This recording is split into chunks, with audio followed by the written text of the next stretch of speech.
ada kendala atau tidak nanti kabari saya, mudah-mudahan tidak ada kendala terhadap videonya. Kemudian untuk materinya kita buka dulu.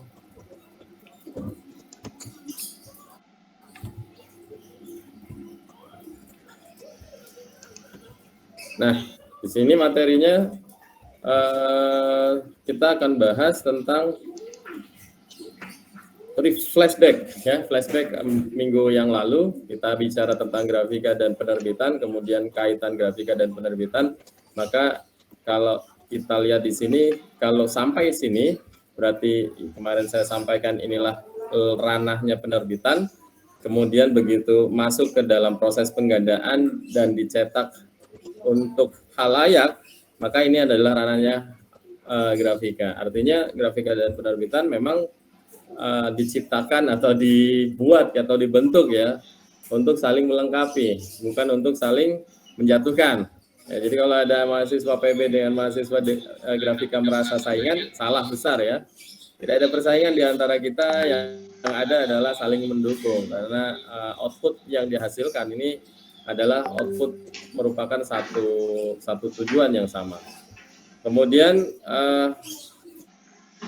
saya jadi berpikir atau saya jadi bertanya kepada teman-teman kemarin tuh, apakah beda antara tulisan dengan grafika atau mungkin lukisan lebih tepatnya? Bagaimana lukisan? Apakah lukisan termasuk produk grafika? Kira-kira ada yang bisa kasih tanggapan nggak? Lukisan, melukis, menggambar, apakah termasuk produk grafika atau termasuk di dalamnya tulisan yang dibuat oleh penerbit atau jurnalis? Apakah masuk dalam produk grafika? Jawabannya? Tidak, Pak. Tidak. Kenapa kira-kira? Karena kalau produk grafika itu dia yang dicetak menjadi banyak. Oke, dicetak menjadi banyak. Kemudian kalau saya membuat gambar dalam jumlah banyak, apakah itu termasuk grafika juga? Bisa disebut? Iya, Pak. Jadi kontradiktif dong. Tadi bilang bukan, menggambar itu bukan grafika. Karena kalau grafika itu mencetak banyak. Sekarang kalau menggambar banyak, apakah itu jadi grafika? Ayo. Tidak, Pak. Tidak. Kenapa? Karena kalau menggambar banyak itu bagian dari desain grafis. Menggambar banyak bagian dari desain grafis. Oke, menggambar banyak bagian dari desain grafis. Sebenarnya kerja desain grafis itu juga membuat desain, tidak hanya menggambar. Nah, clue-nya sebenarnya itu ada pada poin penggandaan di sini. Jadi menggandakan itu adalah proses menduplikasi. Kalau menduplikasi berarti antara master atau gambar induk dengan gambar yang diduplikasi itu sama persis. Bahkan saking persisnya itu ada batas toleransi. Batas toleransinya itu adalah toleransi ketidakmiripannya. Itu hampir-hampir tidak, kalau dikatakan sekian persen mungkin 0, ya 0, sekian persen. Sambil contoh gini, kalau ada gambar mobil kemudian sama-sama dicetak gitu, ya dicetak bukan sama-sama. Ada gambar mobil kemudian dicetak, maka mobil yang satu dengan mobil yang kedua di proses cetak yang sama itu harus sama persis. Tidak boleh berubah. Ya, baik itu bentuk bannya, guratan yang ada di bannya, kemudian macam-macam lah, detailnya itu pasti sama. Karena proses cetak adalah duplikasi. Nah, tapi kalau menggambar, yang jadi pertanyaan, menggambar banyak atau menggambar satu, kira-kira bisa nggak? Nggak usah banyak deh, menggambar dua gambar saja. Bisa nggak dibikin sama? Nah, ini yang jadi pertanyaan. PR-nya buat teman-teman. Kalau teman-teman bisa menghasilkan gambar yang sama, satu dengan gambar kedua sama, persis. Cis, kita bilang. Yang dibilang sama persis itu apa sih? Pokoknya dari warnanya sama, detailnya sama, titiknya sama, komanya sama lah, kira-kira begitu.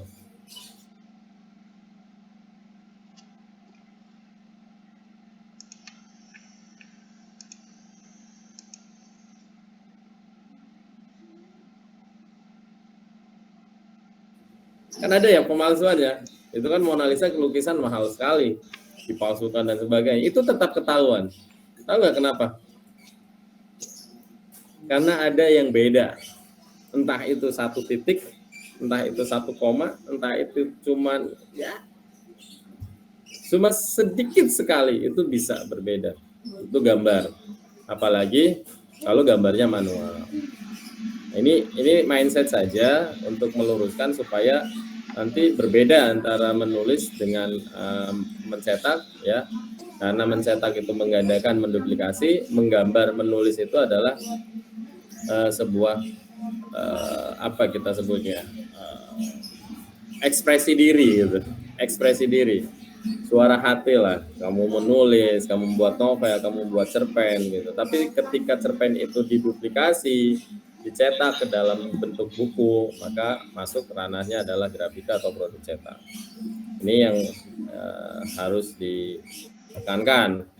Maka kemarin sudah saya jelaskan bahwa di dalam di dalam melakukan proses cetak itu selalu memiliki implementasi proses produksi yang kita sebut dengan workflow. Workflow-nya selalu sama. Nanti silahkan disimak ya penjelasannya. Ada pre-press nomor 1, post-press, kemudian post-press. Selalu 3 seperti ini. Ya, positioning Anda atau posisi Anda sebagai penerbit di mana? Di sini. Sebagai pengembang informasi. Ini sudah. Saya tidak perpanjang kali lebar di sini. Nah, ini yang harus dipertegas kembali sehingga teman-teman apapun teknologinya, kalau kita bicara teknologi, apapun teknologinya, teknologi cetaknya, itu akan bicara pada konteks 1, 2, dan 3. Proses ini pasti dilakukan sekalipun dengan teknologi cetak yang berbeda, sekalipun dengan material yang berbeda, yang 4M kemarin ya, sekalipun dengan metode yang berbeda, sekalipun dengan material, metode, kemudian mesin yang berbeda pasti, dan yang keempat adalah orang yang berbeda. Ya, karena orangnya mungkin beda ya, tidak mencetak atau tidak menggunakan mesin yang sama. Artinya gini, ketika bicara teknologi cetak, arah teknologi cetaknya adalah konvensional ya, maka proses alur produksinya itu akan dimulai dengan pre-press, press, dan post-press. Pre-press menghasilkan master, acuan cetak. Kemudian kalau press itu adalah proses cetaknya. Kemudian kalau post-press membentuk hasil.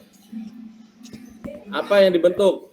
Tergantung medianya atau tergantung output akhirnya. Output akhir dari proses cetak kan ada 4. Masih ingat nggak? Masih ingat nggak teman-teman nih? Output proses cetak itu ada 4. Pertama ranahnya book and media. Yang kedua adalah packaging. Yang ketiga adalah general product. Yang keempat adalah security product atau security printing. Nah, 4 produk inilah yang nanti setelah saya selesai memberikan sedikit materi ini, teman-teman implementasikan, cari produknya sebanyak 20 produk. Ya, nanti upload di room yang sudah saya siapkan. Saya kasih waktu 5 hari dari sekarang. Sekarang tanggal 25. Teman-teman boleh kumpulkan di tanggal 31, bahkan 6 hari. Ya, nanti baca saja tugasnya. 31. Baik, ini terkait dengan konten materinya, tidak ada yang sulit. Teman-teman tinggal baca, lalu ikuti bukan ikuti ya, baca dan simak paparan yang sudah ada di video record atau video pembelajaran. Ya, termasuk ini yang kaitannya dengan disebut dengan teori warna. Ya, jadi bagaimana sebuah benda di dalam produk cetak itu dilakukan. Nah, prosesnya selalu terbentuk dengan cara mengimplementasikan warna dasar ke dalam satu proses. Jadi kalau teman-teman melakukan proses fotografi, Maka selanjutnya gambar ini akan dieksekusi ke dalam proses cetak. Cara mengeksekusinya seperti apa? Ini yang harus dipahami oleh teman-teman semuanya, bahwa eksekusi dari sebuah produk, baik itu fotografi, ya, karena digital, maka hasil fotografi ini akan disebar menjadi sebuah atau bukan sebuah, akan diubah menjadi warna-warna yang membentuk daripada karakter fotonya. Jadi gini, kalau misalkan ini warna kita sebut dengan full color, maka full color ini kalau saya minta Anda menghitung warnanya, kira-kira ada berapa warna? Secara sederhana. Ada berapa warna, Mbak? Anda menemukan ada berapa warna kira-kira? Banyak atau banyak? Jawabannya banyak banget. Banyak banget, Pak. Saya tidak bisa mendeskripsikan warna yang ada di sini. Saya ambil contoh warna awan saja. Anda bisa melihat di sini ada biru tua, ada biru muda, ada biru dan sebagainya. Biru saja mungkin banyak sekali. Maka yang harus digarisbawahi adalah full color image itu dibentuk dari komponen dasar 4 warna yang kita sebut dengan color separation. Jadi 4 warna inilah yang akan direduksi atau direproduksi ya, direproduksi ke dalam bentuk yang kita sebut dengan acuan cetak. Apa Pak acuan cetak? Balik lagi ke atas. Saya nggak bahas, kan udah tadi ya.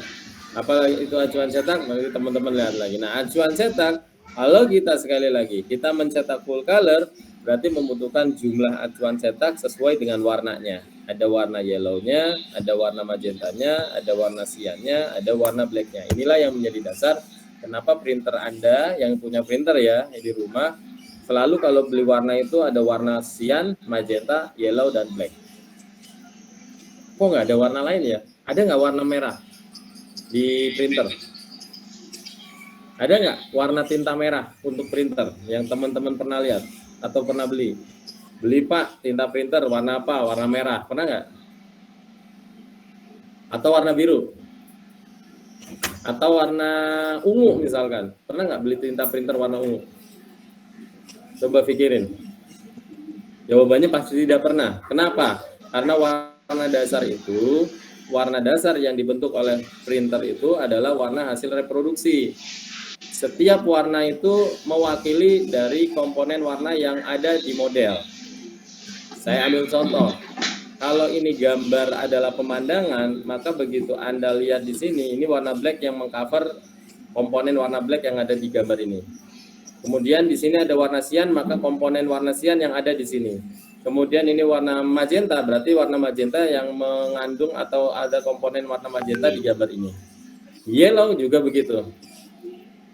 Nah, maka kalau secara sederhana saya buka software namanya Photoshop, teman-teman pernah lihat gambar ini? Belum. Belum ya, cuma saya mau garis bawahi. Saya mau buktikan. Nah, teori cetak ya. Ini warnanya apa, Mbak? Ini nih yang di tengah, Kamboja. Kuning tapi agak oranye juga, Pak. Kuning agak ke orange. Kira-kira kuning agak orange itu komponen warnanya dari mana? Kalau dicampur warna cyan, magenta, yellow, black, itu komponen warnanya adalah warna yellow. Benar nggak? Dengan magenta. Yellow dengan magenta ya. Ada orange-nya kan? Berarti kan ada warna magentanya yang dicampurkan sedikit. Nggak usah berpikir campurannya. Yang saya ingin jelaskan adalah teman-teman bisa lihat begitu saya klik di warna cyan, kemudian warna magenta, kemudian warna yellow. Nah, tinggal black-nya. Kira-kira ada nggak di sini sisa warnanya? Nah, teman-teman, ini teman-teman lihat yang saya conteng ini yang ada gambar show on-nya, matanya ada di black. Ini yang saya maksudkan. Gambar ini kalau saya buka di kolom warna black, ternyata warna black itu hanya ada di bagian mata. Ya, coba lihat bagian mata nih. Ada di bagian mata, ada di bagian alis, ada di bagian daun, ada di bagian background, bagian bawah. Praktis, background di bagian atas itu tidak membutuhkan warna black. Bahkan gambar kembang Kamboja yang tadi saya tanya kata Sri, ini warnanya agak kuning keorenan. Ini tidak ada komponen warna black di sini. Sampai sini clear nggak kira-kira pemahamannya? Oke, telan dulu ya, telan dulu. Nanti kalau ada kesempatan ke kampus, kita akan kasih lihat jenis acuan cetaknya, plat cetaknya, supaya kebayang. Sekarang masuk ke warna lain. Saya mau tanya, background warnanya apa, Mbak? Biru. Warnanya biru ya. Kira-kira biru itu dibentuk oleh warna apa? Ada nggak warna yellow-nya? Ada nggak warna yellow-nya? Biru ini? Tidak ada, Pak. Bener, Pak. Iya, kita buktiin aja. Kita buktiin, bener nggak ada yellow-nya? Nah, begitu di cyan, ini dominan. Berarti yang black ini adalah komponen yang akan mengambil tinta.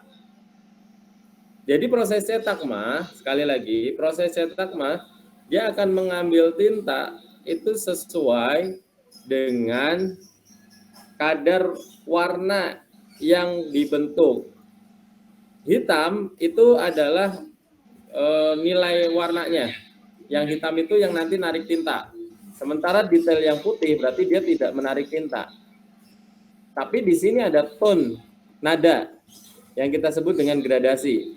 Jadi di bagian sini narik tintanya lebih sedikit, sementara makin ke sini dia lebih banyak. Untuk tinta cyan, tadi saya katakan, backgroundnya warna cyan, wajar. Cyan yang paling banyak bagian mana? Berarti yang bagiannya paling hitam. Ini warna cyan paling banyak di bawah. Makin ke atas, bahkan di tengah, cyan itu tidak dibutuhkan. Clear nggak kira-kira? Jadi yang putih ini berarti tidak ada tinta. Yang hitam itu ada tinta. Tidak selalu hitam, tapi ada tone gradasinya. Setiap ada gradasinya berarti dia juga menarik tinta. Nah, kita lihat, cek di yellow. Yellow. Ada nggak backgroundnya yellow? Ada, Pak, tapi tidak terlalu banyak dibandingkan warna cyannya. Nah, ini saya buktikan lagi. Lihat Kambojanya. Perhatikan bunga Kambojanya. Ya.